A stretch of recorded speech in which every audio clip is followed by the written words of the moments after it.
Well, it's actually wonderful to be here, and I really want to thank Dr. Wallace for inviting me and, of course, giving me a challenge of following Dr. Wyatt, which is not an easy task, but I will do the best I can. I just thought I would talk with you today a little bit about some of the thoughts I've been having over the past few years in terms of kind of how I think about culture and how it fits in with this process of change. So that's what I was hoping we would kind of do today. So if you, let's see if I can make sure this happens. If you think about culture, you've already had some definitions of it. Really, it's really the confluence for each of us of the genetic, familial, social, political, historical influences that really shape what? How we view ourselves in the world, how we process experiences, and how we communicate and interact with others. So all of us are grounded in our own culture. And it's actually not one culture, it's probably a multi-dimensional culture, so we have to kind of think about that. So there really are multiple cultures in which individuals live. So there's actually diversity inside as well as across individuals. Individuals' participation and identification in a culture, how central that culture is to their own identity, all differ. Oh, there it is. It goes out on my side. So we have, it depends on how integrated all of these cultural experiences and our background is into our life and perspective. And as Dr. Wyatt said today, sometimes you actually have to help people to kind of understand where it is and how it's influencing. Because cultural influences aren't always conscious or explicit. They sometimes operate at a different level. It's interesting because on Tuesday I had a class with some graduate students, and we were talking, the topic, we do a core course that we cover a lot of different topics, but the topic this week was on stereotypes and prejudice. And so we were actually kind of talking about that in class and trying to give them some examples of that. And it's really interesting. That'll kind of come in, and we'll talk about that a little bit here as well. If you think about, all right, let's see here. All right, there it is. So we have culture on this side. Now we have behavior change. Behavior change is really critical to growth and development of organizations, societies, and individuals. If you think about it on an organizational side, organizations and societies have to change. They've got to adapt in order to thrive and survive. Every successful organization, actually there's lots of, I know you have an organizational psychology group here, but there's lots of data around organizations that the most successful organizations are the ones who have been able to change. And they need to continue to change in order to thrive. The key questions for an organizational level is, what, whether, and how do you change? On the individual side, it's true as well. We are always being asked to change. We have to adapt, we have to change, we have to do things in response to the different demands of our life. Failure to change actually is being seen as stagnation, pathology, inflexibility, and failure to change is actually one of the signs of pathology and mental illness.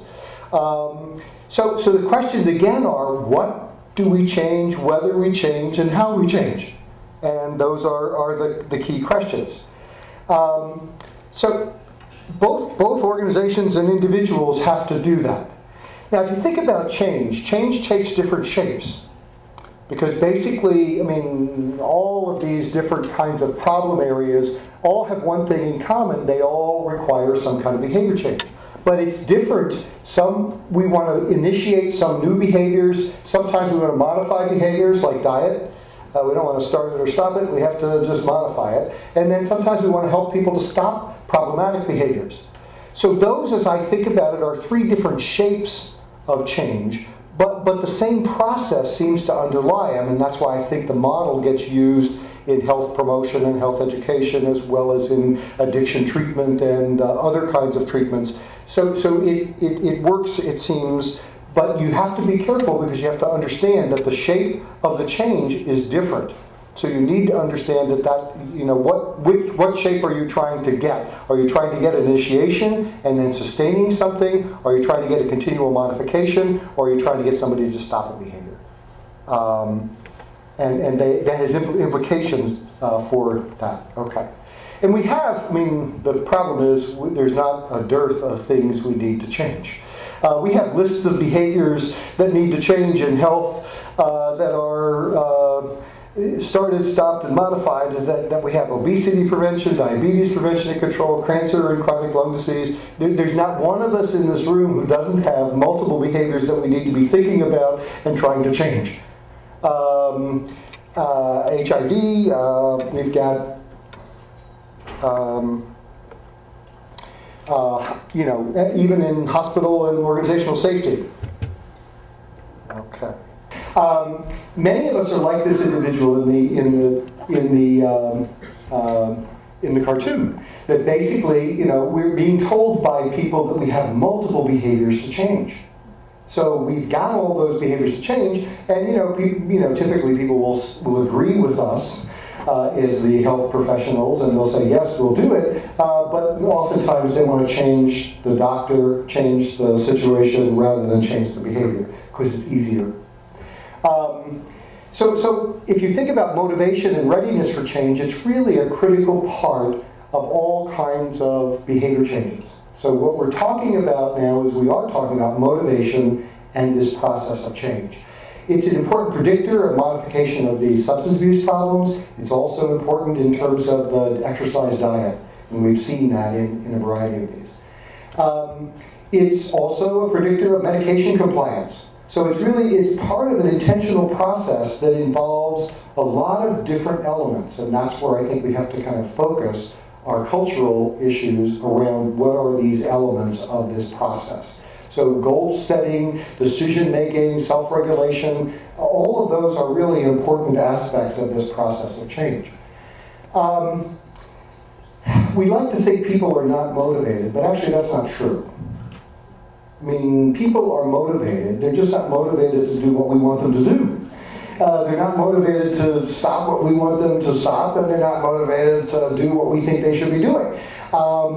So it's interesting. We have this kind of motivational dilemma. People who seem to have everything to gain. I mean, I look at people who have lots of significant problems, and you kind of say, you know, it'd really be helpful if you would do this, and they don't do it. We have really good self-management techniques. I mean, we have excellent self-management techniques that we can teach people. But even after they learn them, they don't always do them. So there's a dilemma of this disconnect between what we have, what we know, and what we actually do. So if we actually just use terms, the layman's terms about this, we kind of say, okay, well, what happens? Why don't people change? Well, we say, well, they're not motivated, which means they don't think they need to change. Oh, they're not committed. They're not willing to change, or they're not able. They either see themselves as not able, or they really are unable to make this change because they don't have the skills or whatever. But if you look at that, that really indicates that there are different parts to a process. So it is a similar process. Now, what would I need to do to get each of you to change something today? Well, what I would have to do is I would have to get you to become interested and concerned about the need for change. So, I'll give you a little example. This morning there's a news report that says watching television causes brain cancer. Okay. It's not true, I'm just making it up, but okay, this is what happened. Okay, so what are you going to do about this finding? What are you going to do about your television watching?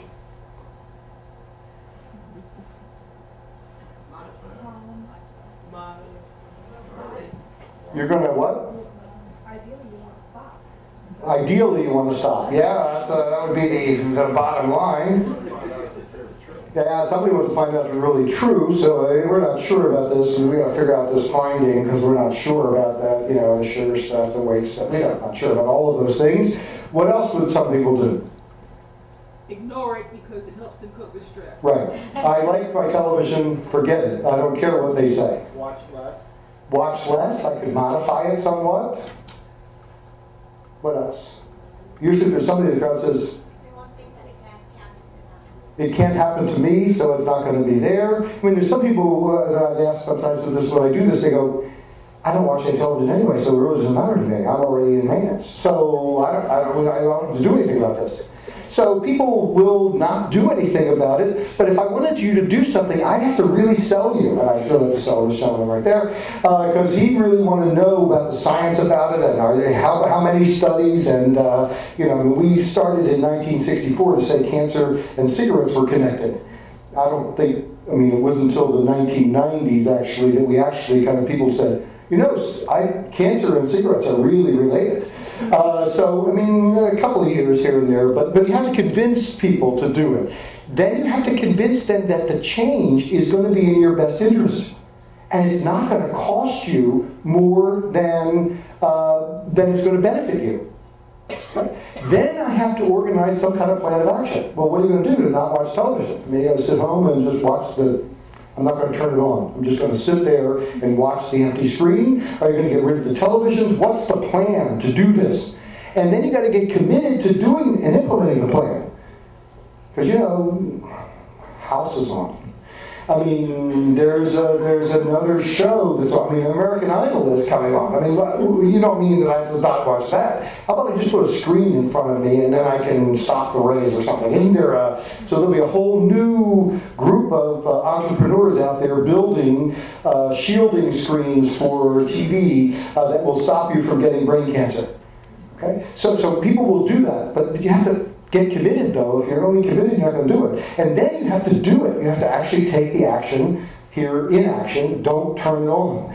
But you're going to have to follow through and do all of that in order to kind of make this happen. So that's really what we've tried to do. What you're really thinking now is there's a process of change. Now, the trans-theoretical model that we've developed really is mostly known for the stages of change because that's really what's people have talked about. But the stages are really only identifying the key tasks that are important that we just kind of went over. The processes of change are really the engines. So you have to get these processes going in an individual. It's also an individual and intentional model of change. So I can get change to happen. And actually in public health, there's a lot of folks that are going, you know, this individual changed too hard. Let's just change the environment.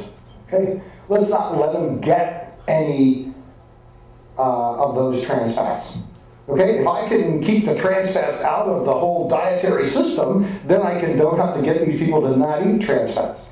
And that's another way. That's kind of an imposed change. It means you got control of all the environmental dimensions and you can then stop people from doing the behavior. I can stop drug addicts from using drugs if I put them in the right jail, where I have control and make sure that the guards aren't bringing the stuff in and do all of that stuff. I can actually stop drug addicts from using drugs. I mean, I won't say what they'll do when they get out, but I can stop them while they're in. So I can do that. But if I want intentional change, I have to get people involved in using processes. I have to get them to kind of get engaged. So these are big words, but they're really the things we do all the time. I mean, for example, I'm a teacher, so I teach. My job is consciousness raising. At the end of any lecture that I give, people should know a little more about the subject than when I got in front of them in the beginning. For the 4 students, not in this class, but in some of my large classes who are sleeping in the back of the room, no consciousness raising is going on. I mean, there could be dream work. I don't know. There could be other stuff going on, but there's no consciousness raising going on. If I don't engage that process, there's not going to be any outcome to look for. And it's the same with our people. Our materials, our interventions, if we don't engage self-reevaluation and consciousness raising and other kinds of things so that people actually engage in these things, nothing happens. Because, yes, I looked at that, but they're there. Nothing got that. So you have to engage these processes here, the cognitive experiential ones and the behavioral ones, in order to get this to happen. This part is really germane to the talk today, but it's also one of the least aspects of the model that's actually thought about or talked about. It's that every behavior change is contextualized. So whenever I ran an alcoholism treatment clinic for a while. So Everybody who walked through the door had an alcohol problem. Okay? But that's not what all they brought in the door. They brought in a lot of other problems. I mean, they brought in the marital problems, they brought in some family systems problems, they brought in lots and lots of different kind of problems. So those problems can hinder, or resources at these various levels can help people as they move through this, and can hinder or help engagement in those processes. So you need to think about the context, all contextual stuff, and this is where culture also is important, is there and influences use of processes and completion of tasks. And that's where we'll go for the next bit of time here. We also have the markers that we've talked about, decisional balance and self-efficacy, Bandura's idea about self-efficacy, Janice and Mann's work. These are the kind of things that we thought of as kind of markers. They seem to shift as people move through the process. So I call them markers. Now, some people call them mechanisms. I'm actually doing a grant trying to look at whether these are mechanisms or markers, mediators, whatever. So identifying the stage is not just a way to just classify people, it's a way to identify what's the task. So if I have somebody who's not interested, what's the task?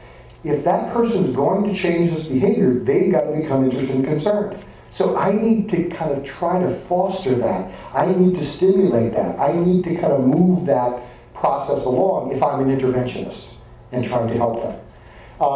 If they're here, they've got to do a risk-reward analysis and so on. And we'll go through each of these in a little more depth.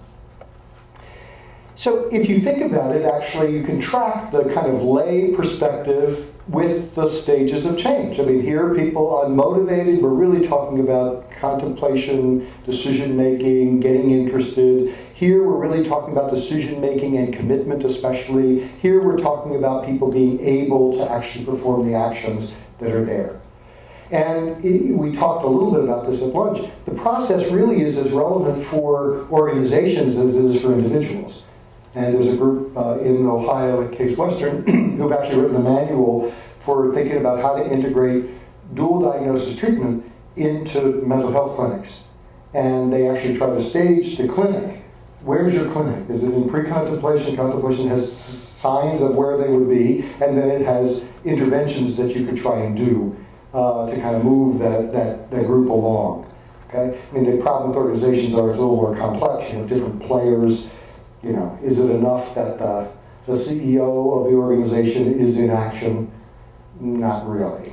You have to get some, there's got to be, but there has to be a core group that's in action or it's not going to happen. So you have different challenges, and we aren't going to go much further along there.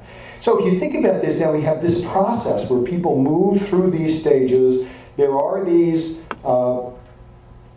key kind of elements that we talk about. We think more about motivation there, decision-making, efficacy, and then we think about how do you get people to do that? Well, you got to think about there's some personal concerns and environmental pressures that often get us to think about stuff. I mean, marketers do this all the time. And how do you get people in pre-contemplation for using this product to think that they need it? You have to interest them. So this is the best thing since sliced bread, and besides that, you need it. You have a problem that really needs this particular product. And they sell it to us. And then we think about it, and then we go, and then you go, look how much it costs you. Oh, no, this costs too much. I can't afford that. And then you go, okay, well, but it's on sale. Well, okay, well now, so you go through this process all the time. And then you say, okay, well, I'm going to try it. Let me try it. I'm going to do it. And then you try it and say, God, this really works well. And so now you're really in there. So now you're a dedicated, committed user. And that's what we want. I mean, that's what the companies want. What we want on the change side is to get that same thing going. So we have to get that going. We have to get decisional balance kind of going. We want to use the cognitive experiential processes here. You want to use the behavioral processes here. There is often relapse, so people actually go back, but they recycle. So they really go back, and usually we try to get them to think about it again. So all of you whose New Year's resolution was to do more exercise and have not done that yet, or did it for a while and didn't really kind of maintain that, you're back somewhere in pre-contemplation, contemplation, or preparation for getting more exercise into your life. I hate to make it so personal, but we'll try and move on to other people's problems soon. So motivation is multidimensional. So if you think about it, you got to think about, it's best understood really as this readiness and ability to accomplish all of these tasks, because it's not over till it's over. There are facilitating and hindering personal and environmental factors. So those factors are always playing a role in this process. And understanding the parts of the process can really help us understand and intervene in that process. Now, the issue is, how can we understand how culture and ethnicity influence the accomplishments of the tasks and can become either fostering or hindering factors? And if we understand that, it might help us to create interventions that might be a little more important. So I'm going to try to address these three questions. First, the basic intentional process of change. Is it really the same across cultures? And specifically for the particular culture of interest. That's a question that all of you need to ask before you start any kind of intervention, if you're going to try and use this model. The second question would be, would the culture affect the various aspects of the model? Which aspects would it affect? And then what adaptations would you need to make it culturally competent, to implement this model in a cultural competent way? And there's no simple answer to that, but there is some indications, and I'll try and show those. I mean, there's really no definitive answer, is this process cross-cultural? I mean, but we do have lots of studies, and it's been in lots of different cultures. So there are groups using it. I know some of the folks from the School of Public Health in Houston that have taken our course have taken it and brought it over to Africa and are using it to kind of work with sex workers and others over there and trying to stem the transmission of AIDS. People have thought about it in terms of actually using it for helping to move people along the rehydration therapy. So there's a big issue about dying and dysentery and all of those kind of things. And there's a simple solution. How do you, but people don't do it. How do you get this rehydration therapy going, and how do you make this change process culturally competent? That's the issue. So we have, I mean, it's been applied, people think it's useful, it seems to have worked, and we've got research from Australia and Germany and India and other places around the world that have actually used this model. So it seems to work across but there's no definitive answer to that. It seems that these tasks are really important. I mean, there are some issues, and it would be interesting to study this. I mean, what about authoritarian cultures where choices are limited? Well, if you have really few choices, or they're punished so dramatically, then you might have a little more of a problem in terms of this intentional change. Or you might look at collectivist cultures and think about change being more the function of the group or the society rather than the individual. And we do have to kind of think about that. And I think even in collectivist cultures you have individual change.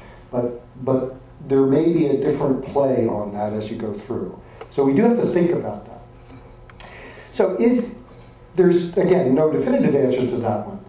But if you start thinking, they say, okay, well then how can this culture stuff impact this process of change?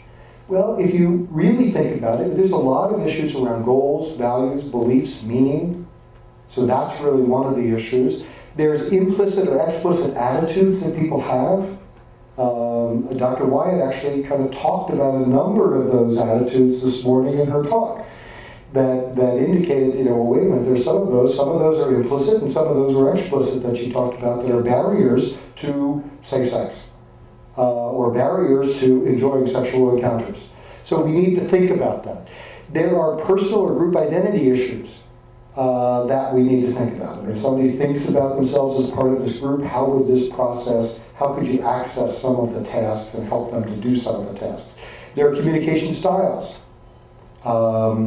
We already know personal space. Dr. Wyatt was worried about personal space, but personal space varies.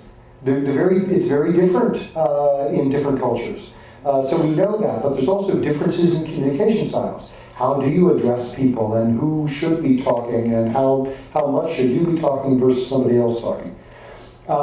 Do we know there are different behavioral skills? We know that there's social and support system differences by culture. So we know that these things are there. And we also know that there's differences in terms of modes of influence. Access, channels of influence differ by some cultural dimensions. So we need to think about all of those things as we try to use this model. So how would you make culturally sensitive and competent adaptations? Okay. Well, I've been in this field for a while. I mean, we get a little crazy about culture sometimes. I mean, and sometimes the federal funding agencies also do that. I mean, we had a grant, we were trying to look at women and smoking. And, they said, well, you need to look at Latina women. We said, well, we're in Houston, so the Mexican-American women don't smoke. I said, well, can't you go to New York and get a group of Puerto Rican women, because they smoke? I'm going, well, I guess we could, but why am I going to go to New York to find it and screw up all of my research to try to go find another group of Latina smokers? So we get a little bit crazed about this, and we have these assumptions, and sometimes we have our own stereotypes. I mean, stereotypes don't only exist in the group from the out culture, they also exist in the group inside the culture. So you have to think about that on both sides. So, but many times what I've seen is the effort ends up in using kind of a stereotype of culture or ethnic dimensions.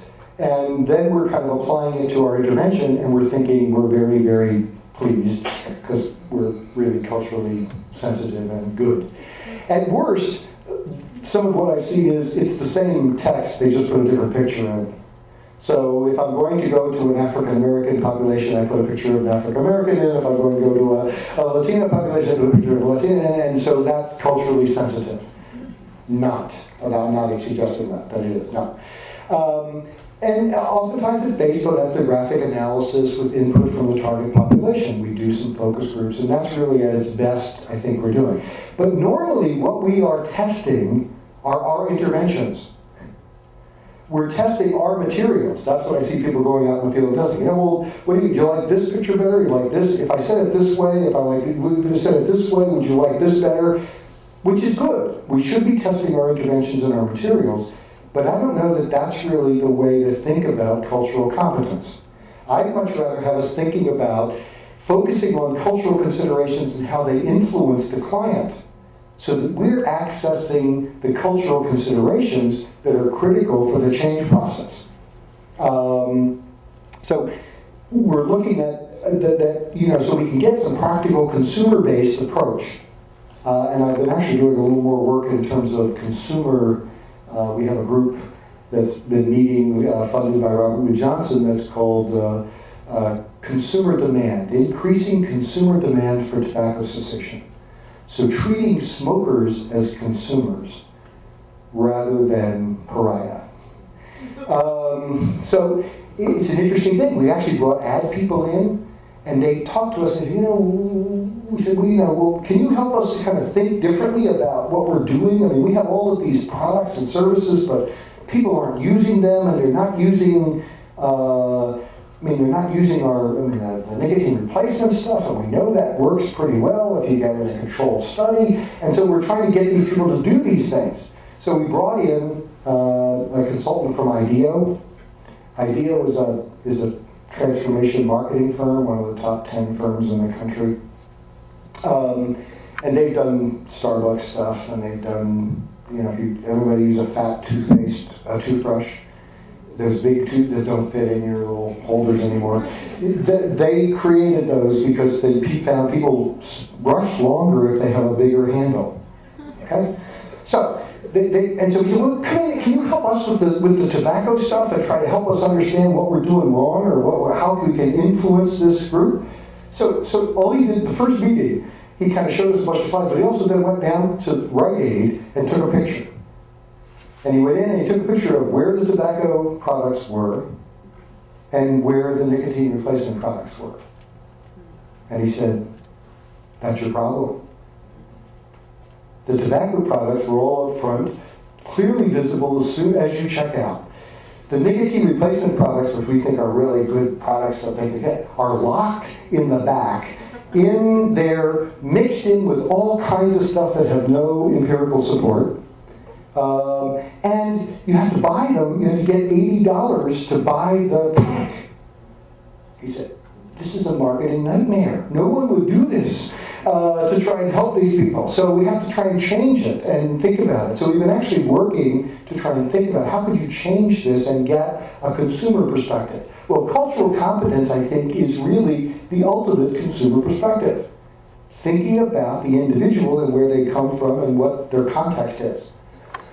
There's another important distinction that I would like to make, because this is that we've been talking a little bit about. There's the cultural dimensions on the part of the individual. There's also some of the cultural issues on the part of the provider. So you need to know which side of the fence you're working on. Because what we're trying to do here is, kind of, wait a minute, these people have cultural stereotypes. The key is what these people are doing. Their change process, their cultural identification, their acculturation. Because you can't treat every individual, even though they have either this ethnicity or come from this culture, as though they're a prototypic person. Because that's just putting a stereotype. That's what prejudice is. Prejudice is actually taking a stereotype of what we think these people should be, and then saying, oh, she's this. Therefore, she has all of these things. That's prejudging. So unless you all look at the person and find out exactly what they have, you're prejudging what it is, and you're using your stereotypes to do it. So they have their real and perceived communities. Where do they belong? They have all of this acculturation stuff. We have our stereotypes. We have our interventions that we think we really want or they need. We have to accommodate kind of the acculturation. We have to also be in the community. Now we talked some about that today. Dr. Wyatt said she would not interview. I'm not sure I'm as convinced about that distinction, but I do think that that's a really important point. If you're not in the community, you have to have presence in the community to really have access. Access to really what they believe. Otherwise, they'll just tell you what they think you want to hear. So we have to be careful about that and do that carefully, as I said. So if I go through each of these stages then, I should be able to identify some of the key elements or the key issues that culture may be implicated in this process. So if I think about pre-contemplation, it's really kind of, you got to increase awareness, you got to get concerned, you got to get then envision the possibility of change. You're using cognitive, affective, and evaluative processes. So how could culture impact this? Well, we have styles of communication, both verbal and nonverbal. If I'm going to try and get you interested in something, I really want to be able to make sure that my mode of communication is consonant with where you're coming from and what you'll listen to. Okay? There's beliefs about the behavior. So one of the big issues that they brought up about the rehydration was that there was concern. They had some beliefs about going to get this and bringing these rehydration packets back into the village and using these. So you have to counter some of those beliefs. Those beliefs are part of why they're not interested. So you have to think about that. There's the value systems. So where does this behavior fit in? I mean, how are you going to kind of address a value that's related to this particular behavior? What are the modes of influence? Who are going to influence these people and how? When we're thinking about this rehydration program, it was clear, the influencers are the tribal healers. So you don't need to talk to the people. We needed to talk to the tribal healers. Those were the people who could influence the change a lot easier than a bunch of people from WHO or public health coming in to do this. So you need to sell it to them, and you need to kind of find out where those are. Now, I do have 2 daughters who are in high school, so I actually hear, and I hear a lot of rap, and those kind of things. Actually, some of it's pretty good. Is that the way to influence people? I mean, should we be putting it in that context? Is that how we should do it? I don't know. I mean, I also know, thank God, most of the kids don't do what they say in some of those rap songs. So that's good. So yes, it does influence, but that may not be the mode of influence that you want to use to kind of get to your to get there. What are the appropriate goals? I mean, goals for this person in terms of this culture. And you think about, I do alcohol research. Is abstinence really the way to go in this particular culture? What should we be doing? What messages should we be getting in terms of this culture? So the context of change. So what's all around them? The acculturative stress, issues of racism, what's going on around them that might also interfere with and help keep them in pre-contemplation and not let them move out of pre-contemplation. So that's what you're looking for. If I get you into contemplation, then I have to use the decision-making process. So I really want you to think about the pros and cons. So I need to do valuing, evaluation, decision-making. Well, again, what we're looking for is the pros for change. We want to change the cons of the status quo and the pros for change. So you not only want somebody to say, I have too much weight, I think I need to do a diet, I think I need to change the way I eat, I want to do all of those kind of things. But you have to help them to see, once I do that, I'm actually going to be better off. So I want the pros for the change to be also high. So how can you think about that? Well, again, you have the styles of communication, verbal and nonverbal. How direct do you want to be? How much do you want to be involved in that? How indirect? We have this whole motivational interviewing process that really is trying to kind of access the individual's motivation, not tell them why they should be motivated. And we have to be careful not to do that. How authoritative? In some cultural considerations, they do want the doctor or the health professional to tell them, to give them really good advice. Others will react negatively if you start giving too much advice. So you need to kind of figure out what's the balance. How can you, what's the receptiveness to this process and this advice if I'm going to do it. Personal identity and the views of risk and reward. Some folks, we think about machismo, and we say, okay, well, that's really a key element. Well, what about risk? Where does risk fit in there? How do I fit this into a risk profile when people say, risk? That's what makes me what I am. This is macho. This is what I need to do, and this is for me. Condoms. Why would you use a condom? That's going to take away all the pleasure. It's going to do all of this stuff. It just isn't sex if I have to use a condom. Well, if that's how they see it, and it's supported by some of the cultural issues that they have, or some of the implicit attitudes that they have, that this is not manly to do, or that this isn't, you can't ask somebody who you really love to use a condom. So that's a belief system, So that's why women use less condoms with their main partner as opposed to the casual partner, because there's a belief system in there. Well, if that's also supported, as we saw this morning, in some cultures with the African American women, by the problem of kind of the not enough men, and I'm not going to kind of ask my man to do this, then you've got a problem of trying to sell this and make it a decision that they're going to have. You have to really access the value system of that individual in order to kind of figure that out and work through that. So you need to kind of figure that out and work with that. You have to find important rewards, because many times when people change, they're leaving something. And in alcohol, we've always talked about it as kind of, leaving your best friend in lots of ways. So people who have been dependent on alcohol, We have the term dependent for a reason. They really depended on alcohol. And it was reliable.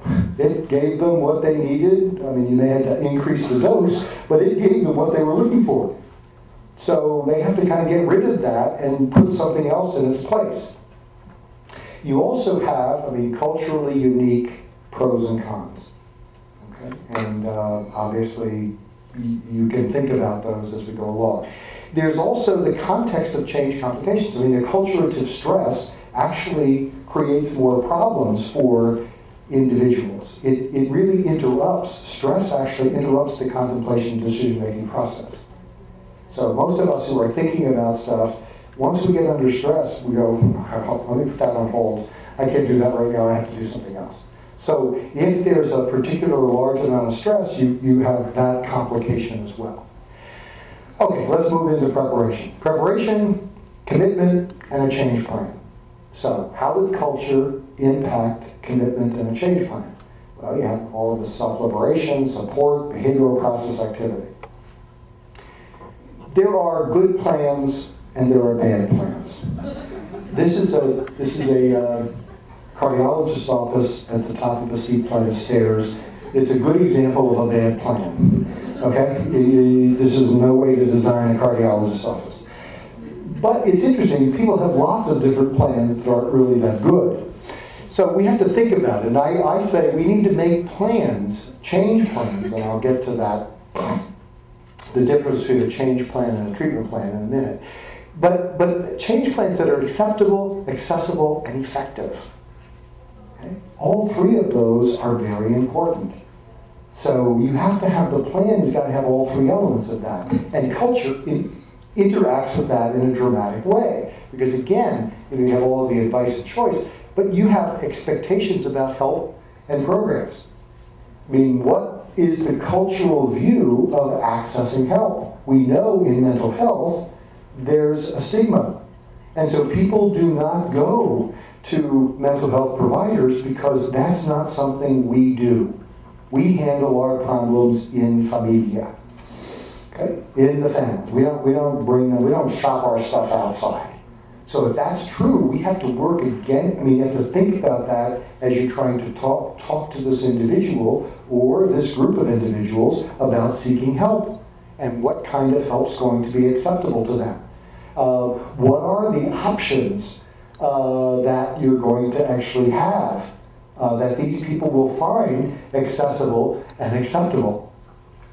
I mean, we do it all the time. We give people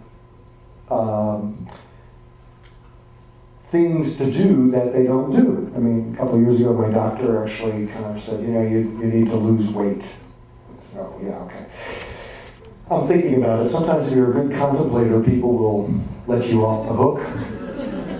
But he didn't do that. He actually said, no, he wrote something on a prescription pad. And I walked out and he gave me the prescription pad, the piece of paper on my way out. And it said 1,200 calories a day. You could do 1,200 calories a day? All right, tell me how many of you. I mean, that's breakfast. I mean, let's get serious about this. So, but let me say this, it was an effective plan. If I would eat 1,200 calories a day, I wouldn't look like this. Okay? But it wasn't acceptable, and it wasn't accessible, and it's never been done. That's what happens to a lot of our plans. We have all these plans. We can do this, you can do this, you can do that, but they don't get done because they aren't in that acceptable, accessible. So we need to look for appropriate goals and appropriate reinforcers for these individuals. We need to look at the context of change and look at the complications that might interfere with this. We did an intervention with Hispanic dietary change. Boy, it was really hard because basically it was women that we were trying to intervene with. Well, these women said, look, I can't cook that. So they ultimately had to cook 2 different meals if they actually wanted to do this, because if they were going to change their diets, they had to cook 1 meal for the family. My husband wants this, and he's going to get this. I need to feed him properly. So unless you did some family kind of perspective or built dietary change that was acceptable to both, it wouldn't happen. So you have to think about in the planning process. In the action stage, you have to implement the strategies, but you often have to revise. Okay? None of our strategies work perfectly. And I'm talking about the personal strategies. So we need to think about what we're doing and then revise it when it's not working. You know, if 1,200 calories doesn't work, well, what about 2,400 calories? And maybe we could do that. Maybe we could do, 3,000 calories and then work it down a little bit or something. We have to figure out ways to build plans that work for the people and build in the behavioral processes. So here, again, what's the role of the helper and the environment in the process of change? What's the cultural issues and what are the things that, do you have support systems? Do you use support systems? Do you go out and tell other people? We have tremendous mutual help systems out there. Do people access them if they're from this particular culture? AA actually has very few. Asians have there's a lower number of Asians who have alcohol dependence, but also they have a very few numbers of Asians who actually go to AA meetings. There may be a cultural dimension there of not sharing these kinds of things. So we have to be careful about that in terms of what we're advocating for them. Unique cues and temptations that are in the culture for this particular behavior. Okay, dietary stuff in various contexts. I mean, we did a large study with WIC women, largely African American. I mean, thinking through the dietary requirements that they had and what they wanted to eat and how you could actually make those into less fat and more fruits and vegetables and more grain is a real challenge. So you have to think about that in terms of that. And then you have when you're in action, you have all the change complications, stress, competing problems, mental illness, addictions, other things that are going on that aren't your target but also complicate the process. I wanted to say something about a change plan and a treatment plan. The change plan is what the client does. So I'm always focused on that. That's much more important than the intervention plan or the treatment plan. Because I need to get you to do this. Even if you do it without using my treatment, that's fine. Okay, I don't get invested in my intervention. I want you to do these things. If you're doing this, if you're doing the self-evaluation, if you're completing the decisional balance, if you're doing all those things, and you say, that material you sent me is good, but actually I have my own really ideas over here, it's golden.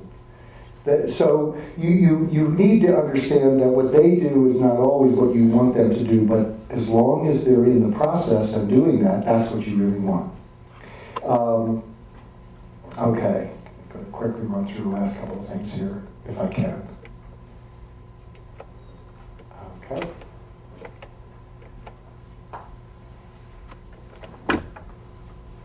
Okay, maintenance. Here, we're really trying to establish a pattern that lasts.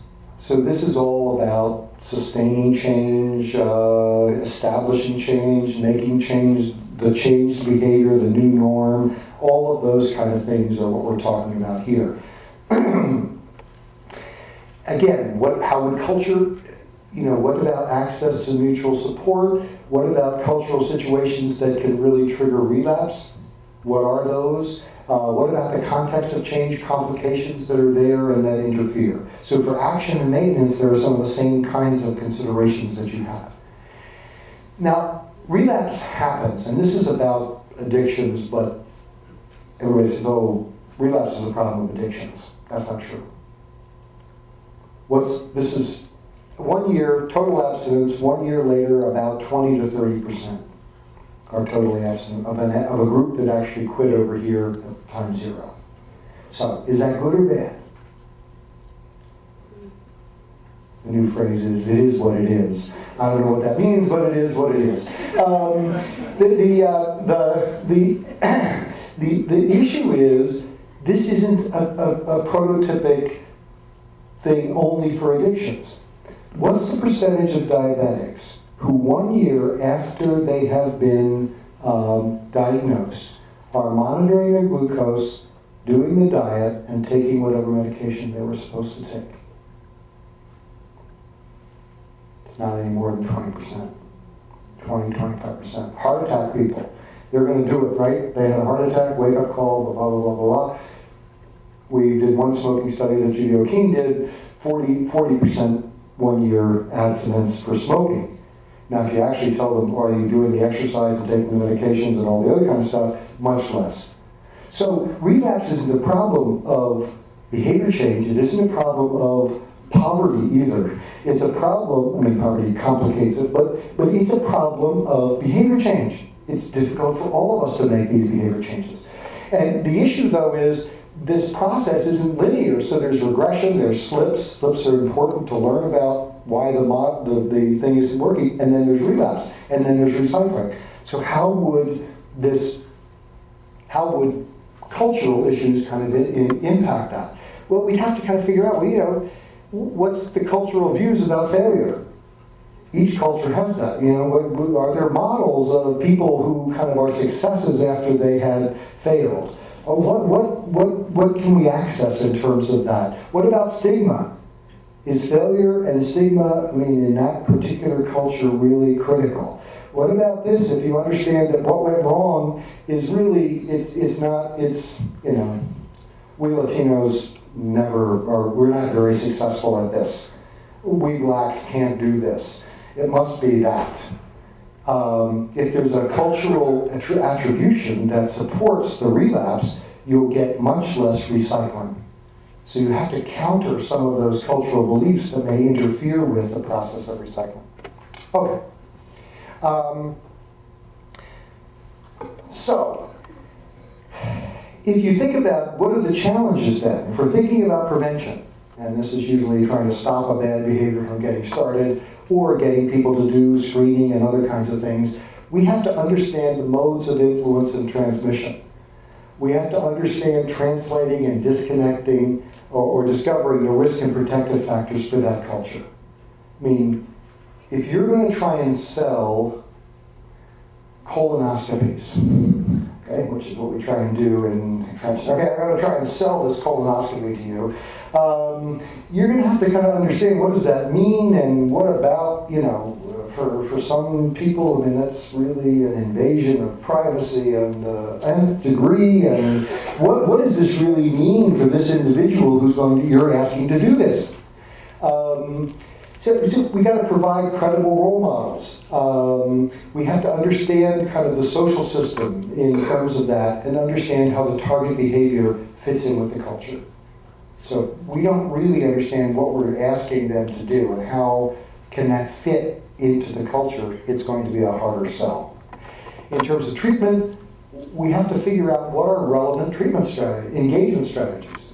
What's a welcoming treatment system that can really accommodate the special needs of the people who are coming in front of us?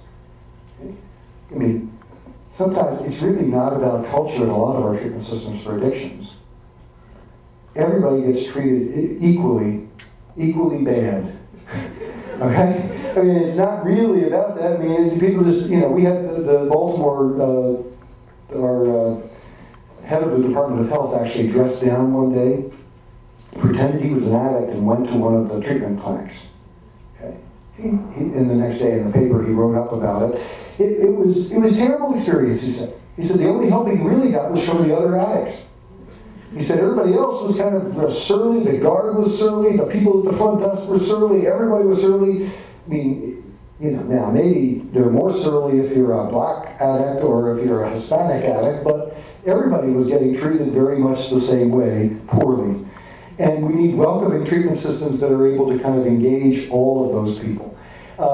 We need multicultural capacity to help facilitate that stages of change, completion of those tasks.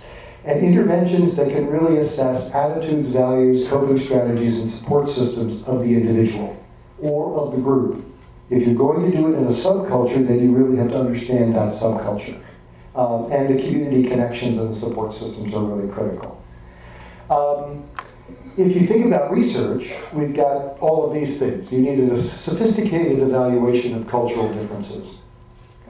It can't be very superficial. We have to look at how cultural adaptations make a difference. But no one's really looked at that in terms of the process. We try to look at the outcome, not the process. We need a little more micro-analysis of the interactions between the cultural dimensions and the stages. So it would be really nice to see some work in that area. Avoid obvious mismatching or application of cultural stereotypes.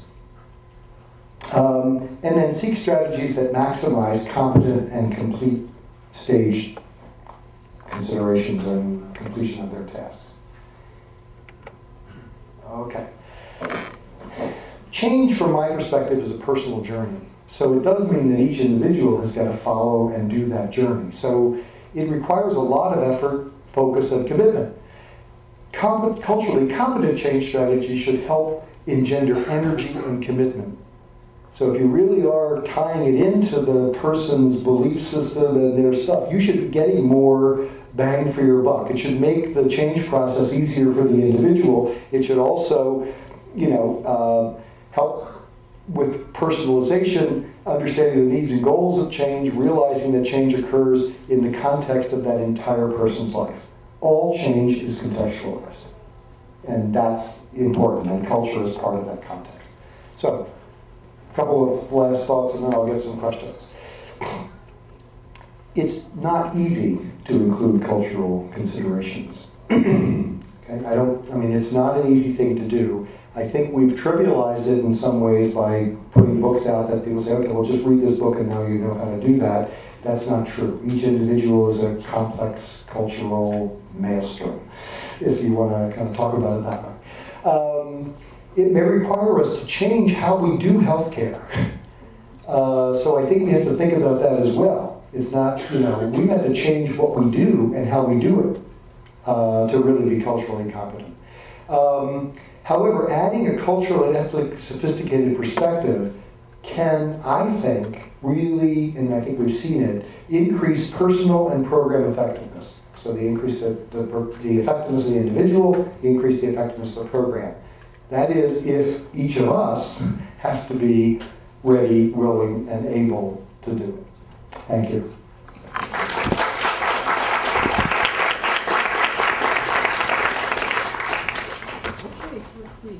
We have a few minutes. Okay, so we have about 12, 13 minutes for questions.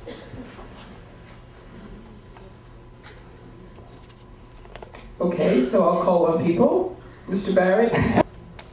Okay, so you can come on each side. All right, thank you, Dr. Kokoska, for your, is it on? No, put it on. I don't think so. All right. That's great. Go ahead, Dr. Brown. I'm lamenting.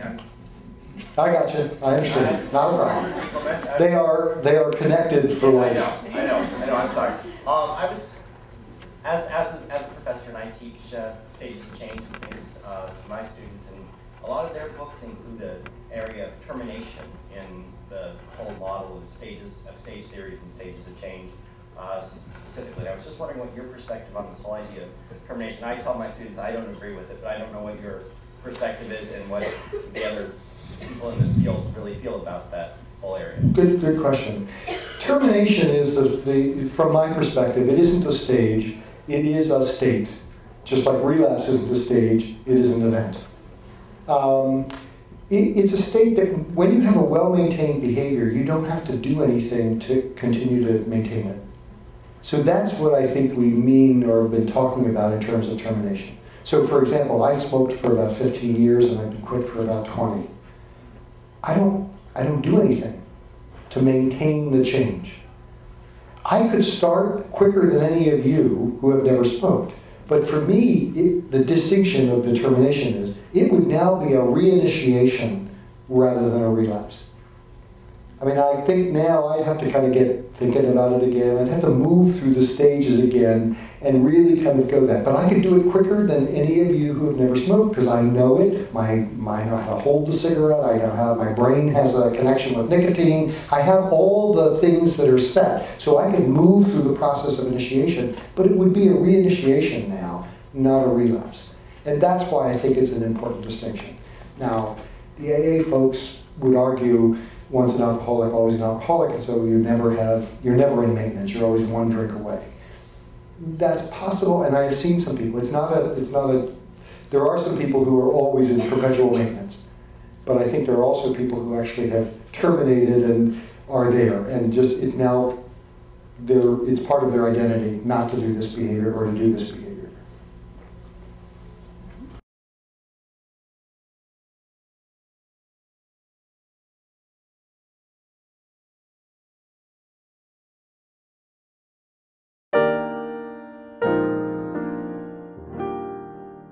The preceding program was brought to you by Teachers College, Columbia University. Please visit us online at itunes.tc.columbia.edu.